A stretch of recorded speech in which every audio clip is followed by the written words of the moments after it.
So I'd like to begin by looking at this document, Weekly Discussion Question Grading Policy. Let's read the statement in the first paragraph. Discussion questions help ensure that rich interaction happens throughout each week. Also important is this next statement. They, discussion questions, support higher-level learning through the application and analysis of concepts, evaluation of other points of view, synthesis of information, and linking information to personal professional experiences and/or goals. In other words, you must apply concepts, analyze concepts, synthesize concepts, and link concepts to your personal and professional life. Where do these concepts come from? Primarily the source material provided to you and that you find on your own. The use of sources is specified as one of our 4 DQ grading criteria. If we look under criterion number 2, well supported, we find this statement. While all students should be able to support their position with course material, the thought leader will introduce new information, etc. This implies that using source material is a basic requirement for the DQs. Here's that same requirement stated again. While all initial posts must be well supported, follow-on posts should also be supported when appropriate. So, the expectation is that at least the week's main response incorporates sources, and follow-up posts should also contain them when necessary to support a point. To begin our workshop, let's talk about the 3 most common mistakes students make when it comes to using sources in their DQs to meet the requirements that we just identified. Mistake number 1 is sort of obvious. No sources used at all. Here's an example. The student makes some excellent points about a leader's emotional style, and especially about one of the course's key concepts, generosity. But in the entire post, the student does not refer to any of the many sources that discuss, illustrate, and explain the role that generosity plays in leadership. As we saw in the grading rubric, the first post or main response must integrate sources. Mistake number 2 is providing only a reference citation. Every time you use a source, you must have both an in-text citation and a reference citation. They are a matched pair. By not providing an in-text citation, the reader does not know what specific information in the post was taken from the source that is listed as a reference. In this example, we have 3 paragraphs about communication strengths, but no in-text citations. So the reader must ask, which of the 3 sources listed down below apply to which paragraph? We don't know, because there aren't any in-text citations. To fix this DQ post, we must add an in-text citation to the sentence or sentences that contain information from the sources that we're using. The information in the sentence about practice comes from the Welch video, so we would add an in-text citation at the end of that sentence.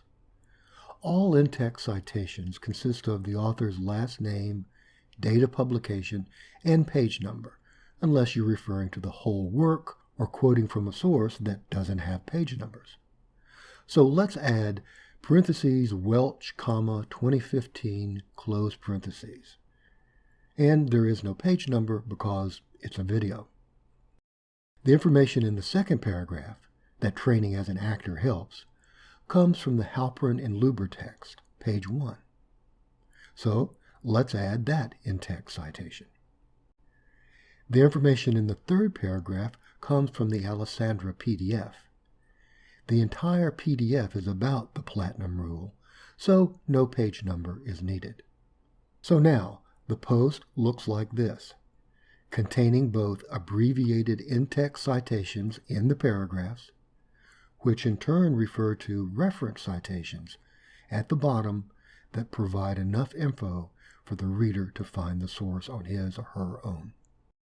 One other thing to notice.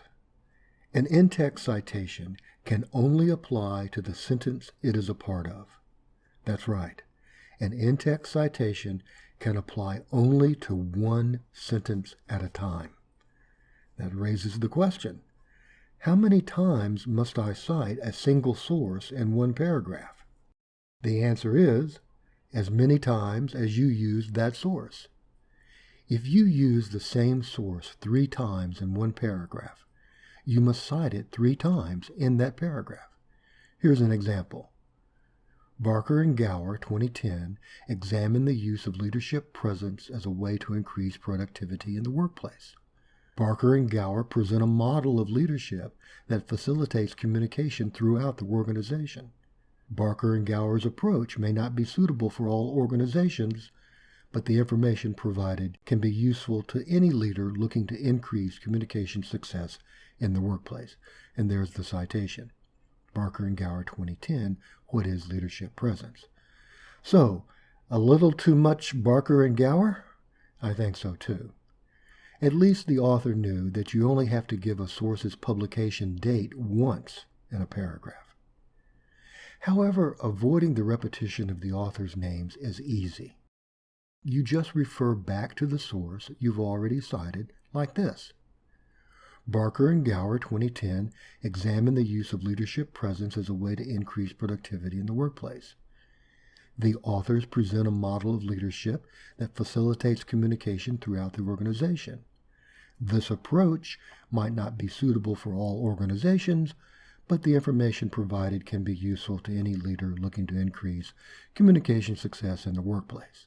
So, the phrases the authors, this approach, and the information provided all make it clear that the sentences in the paragraphs, all of them, are based on Barker and Gower, and we did it without repeating the author's last names. This is perfectly legal and necessary when you're discussing a single source extensively in one paragraph. And that brings us to mistake number 3, end of paragraph citations, like you see here. When an in-text citation comes at the end of a paragraph, the reader really doesn't know for sure if the citation refers only to the last sentence of the paragraph or to all of the sentences in the paragraph above it. So you want to avoid an end-of-paragraph citation unless it makes exactly clear which sentence or sentences are being cited. Now let's fix it. Notice how the use of the source has been integrated into the paragraph, and it's clear the citation refers only to the last sentence. Keep in mind that there are 2 and only 2 ways to use a source whenever you write. 1, you can quote from it, or 2, you can rephrase it in your own wording. Now, regardless of whether you quote exactly or whether you rephrase it into your own wording, you must always cite the source. Here are some examples. The first one is a quote, so obviously there is an in-text citation. Now notice 3 things. A signal phrase such as according to or Adele states is used to introduce the use of a source. That's called signaling the source. The author's last name, Adele, along with the year of publication, 2017, is an in-text citation. Since the author's last name, Adele, is mentioned in the sentence as a noun, it is not inside the parentheses. And finally, a page number is used if the information comes from a specific part of the source. In the case of a quotation, obviously the information is coming from a very specific part. Now, if we rephrase the quote from Adele into our own wording, we still must provide an in-text citation, as you see here. Now, the in-text citation comes at the end of the sentence, and the author's name is inside the parentheses because the student writer chose not to use the author's name